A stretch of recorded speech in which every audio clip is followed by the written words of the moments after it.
Hello everyone, this is Wes from Resurrection Auto.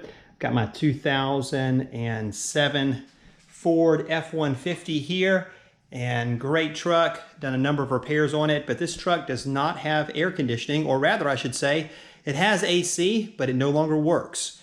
And so this video is designed to show you how to put your AC back on the road, and in particular this truck has an evaporator core that is leaking. And so in order to get to the evaporator core, we're going to have to do a full dash removal and get this thing out of here so we can replace the evaporator. So before we get started, I want to let you know that it's going to be a rather long video, so I'm trying to go through every step in a great amount of detail.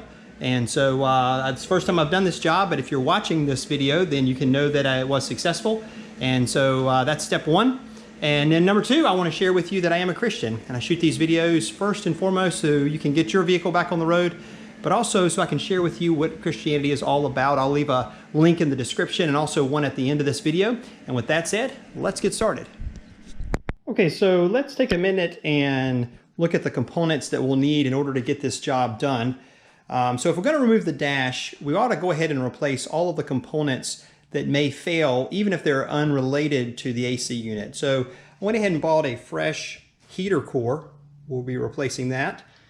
Here is the evaporator core. There is a electric motor for the blend door that is known to fail on Ford F-150s. This was about $35, so went ahead and picked up one of those. And then finally the orifice for the AC system. Altogether, these components ran me about $200 or so, and so we've got everything in place. Of course, we'll also need to pull a vacuum and add refrigerant. We'll do that later, but to get started, these are the components that I picked up. And so with that, let's go ahead and take care of our first step.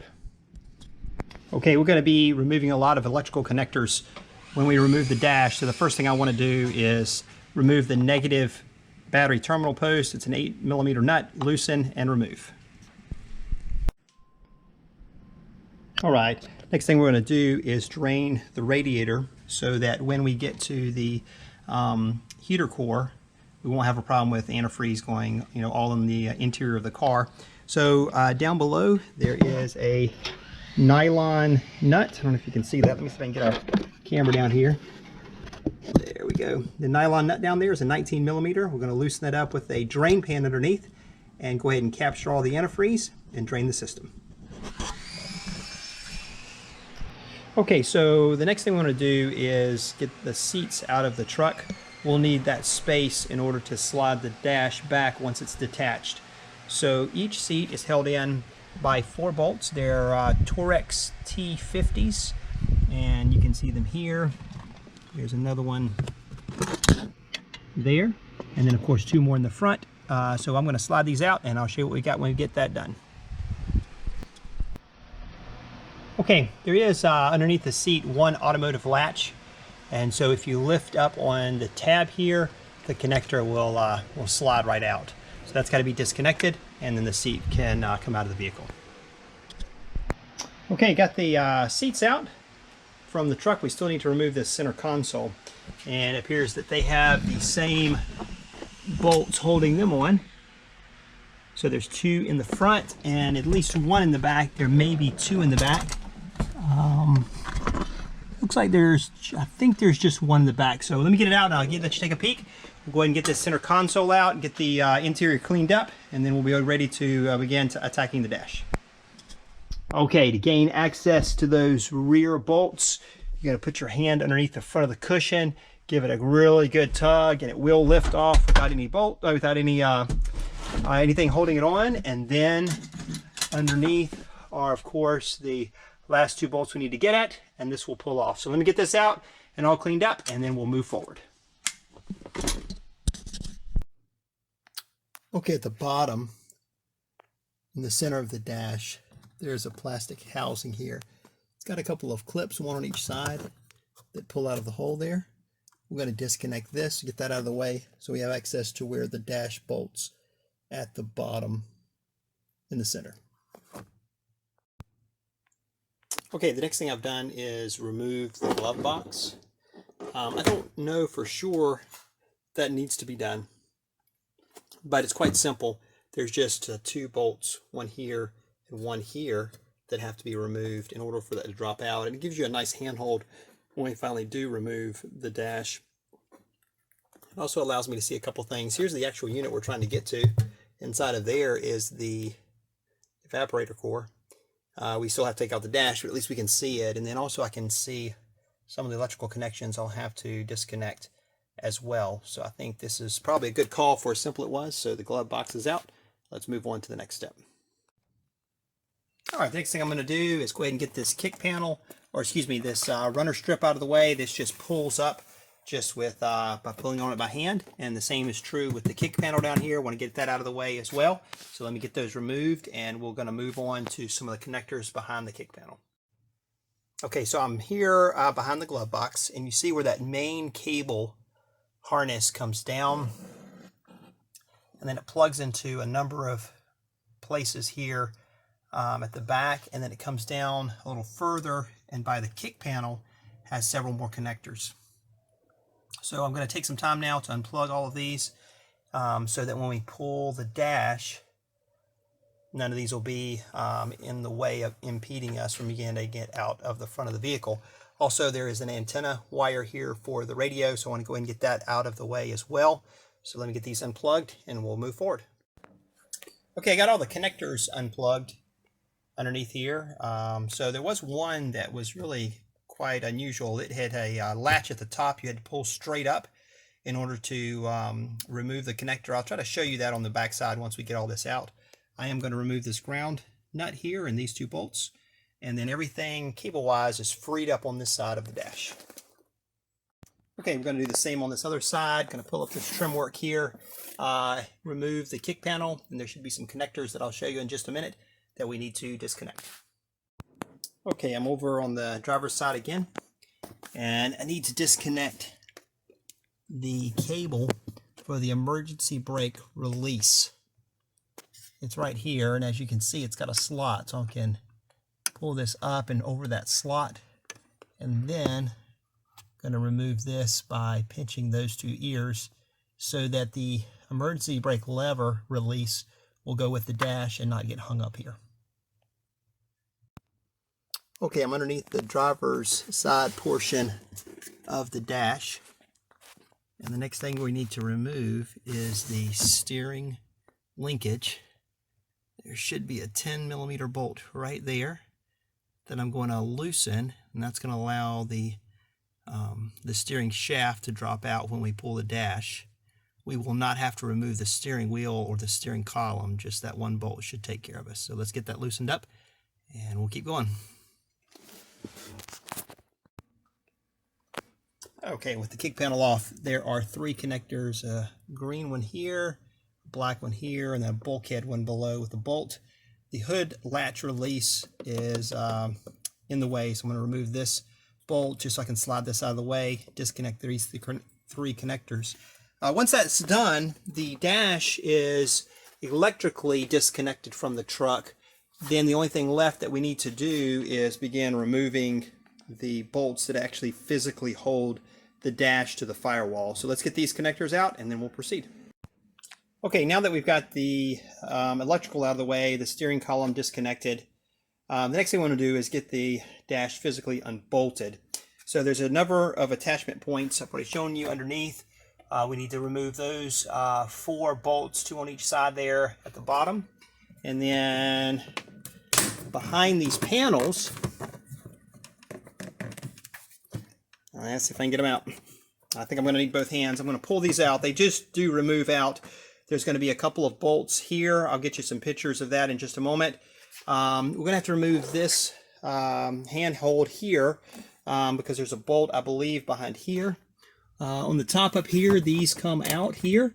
They pop out. There's bolts down under there, one on the other side, and then of course on the other side of the dash, the same as this side. So let me get those pulled out so you can see all of the bolts locations, and then we'll proceed.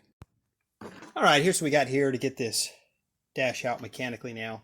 So you see the one bolt there, another there. There is one down in there. I don't even know if you can see that. The windshield is majorly in the way. We've got the 4 that hold the bottom bracket in. Over here, we've got 2 down in there. I have no idea if you can see that. And then finally, over on the driver's side, we have 3. 1, 2, 3 on the side. And then there's 1. Don't think you can see it, but it's back up in there. 1 more there. So we're going to take out all those bolts. Probably the right order to do this in would be all of the top ones first. They're the hardest to get to. And then maybe all but 1 on this side, all but 1 on that side.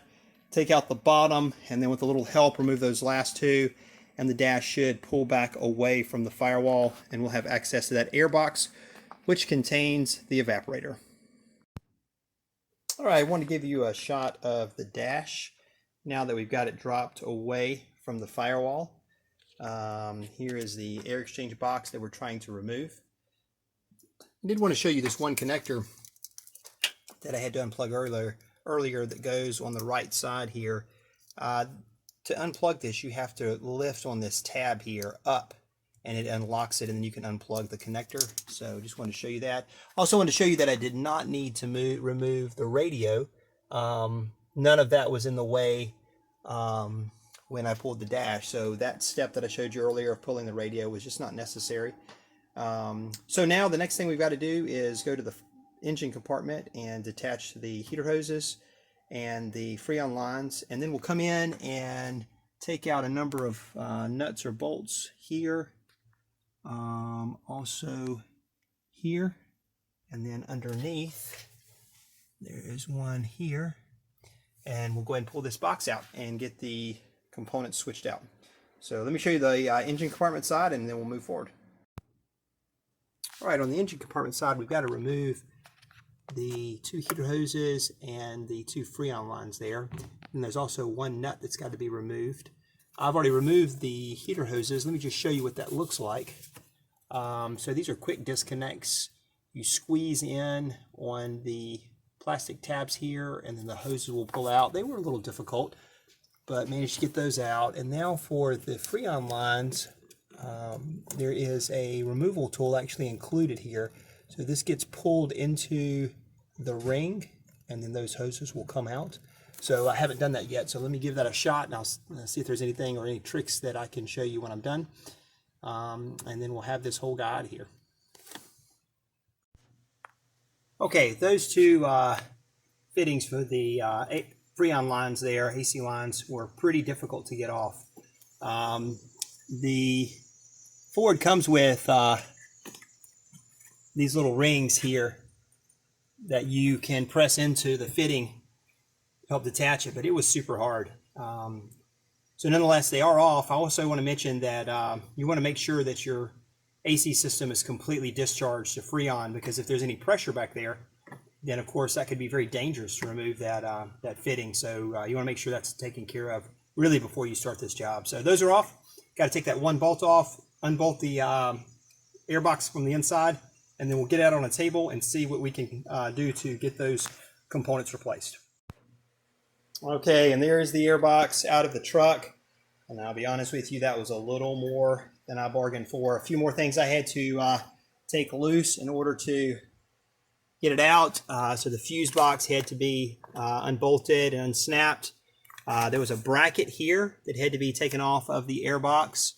And then from the inside of the engine compartment, I had to take out the battery tray here, and I had to disconnect the air dryer. And I know that's hard to see, it's back here.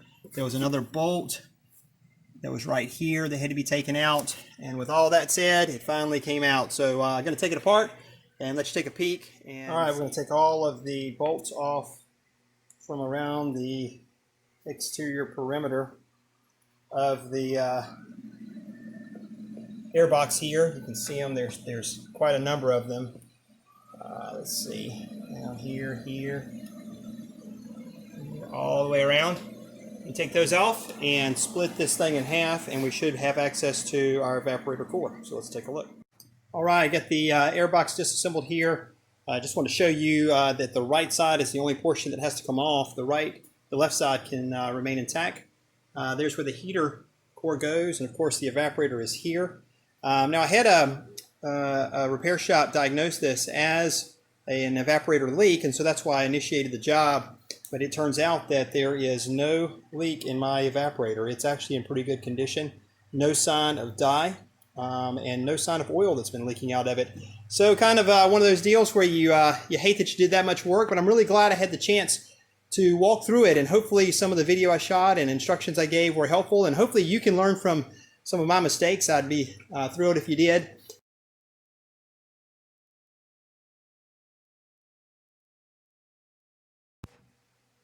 All right, so I've got most of the dash back together here, pretty much all but just the cosmetic stuff. And so I'm still hunting down the problem with this air conditioning unit, since the evaporator was not the problem. And so I'm just going to pull the orifice to see what the condition that it looks like. And so it is located not on this top line, but actually on this bottom line down here. You can see just the tip of it. Now again, the system has to be completely depressurized to pull that. That's the high pressure side. That would be very bad to loosen that up under pressure. So let me pull that out and I'll let you see what it looks like. Perhaps it's blocked. I'm also going to go ahead and replace the dryer back here. So I'll give you some shots of that as I go through it, and then we'll begin to fill the system again. Okay, so here is the old orifice, and honestly it looks very, very clean. Don't see any problems here. I'm going to go ahead and replace it because they're only about $5. But this certainly wasn't the problem, so we're going to just go ahead and move on and getting that dryer out of there, putting it all back together, and pulling a vacuum and adding Freon to see what we get. All right, I'm just putting together my dash here after replacing the evaporator core on a 2007 Ford F150. And there's a couple of bolts that can be really difficult to install on the dash, the ones that are recessed down in here. Also, there's one over here, and then there's another one buried back up in there that's very difficult to get lined up. So I just want to show you a quick trick as to how to get that done if you're in the same situation. So if you take a, let me get this for you, magnetic screwdriver, or excuse me, a magnetic tool like this, you can use it kind of like a screwdriver, and you can stick it down in these holes like this, spin it enough to get it started, and then use your ratchet to do the rest of the work. So great way to not get frustrated when you're trying to put your dash back in.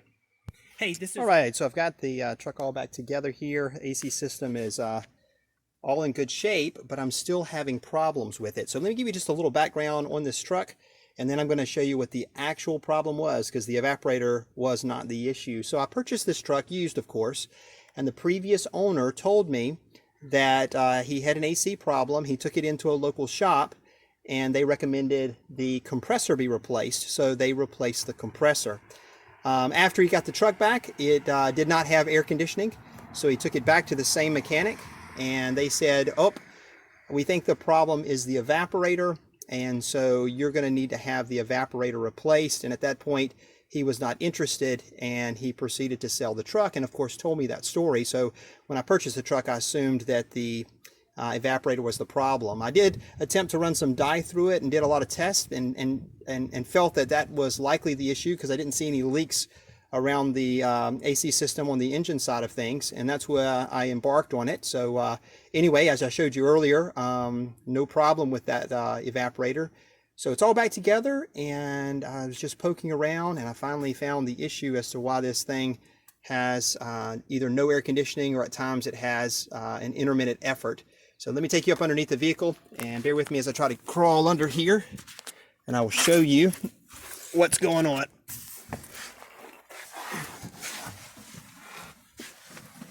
All right, so I'm underneath the vehicle here, and if you can see, and I don't know how well my camera is going to show this, but if you look at the connector, see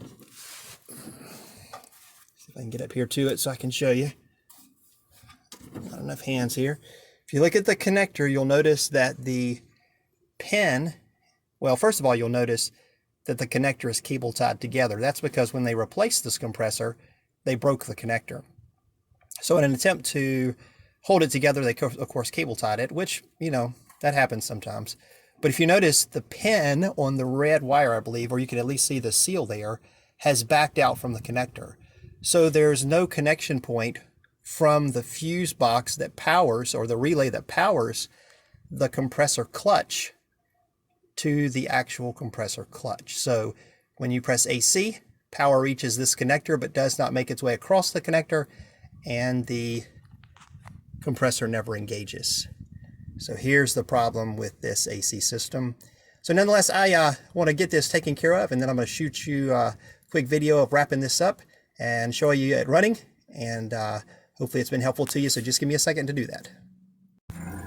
All right, I finally got my truck all put back together. Evaporator core. Also went ahead and had to replace the dryer, which is located back up in there. I didn't shoot video of that because, quite frankly, I just ran out of time. It was under the gun just to get this thing back together. Nonetheless, I just finished filling it up with Freon, and to show you where we're at as far as the performance of the AC system. It looks like we're blowing about 42 degrees, so nice and cold, working great. Hey, I hope this video was helpful to you, at least some parts of it, and appreciate you watching. I want to remind you that I am a Christian, and I shoot these videos first and foremost so you can get your truck on the road, get your AC going. Also shoot them so that you can find out what Christianity is all about. If you get a chance to take a peek at that link I have posted up in the top right-hand corner. Thanks for watching, and God bless.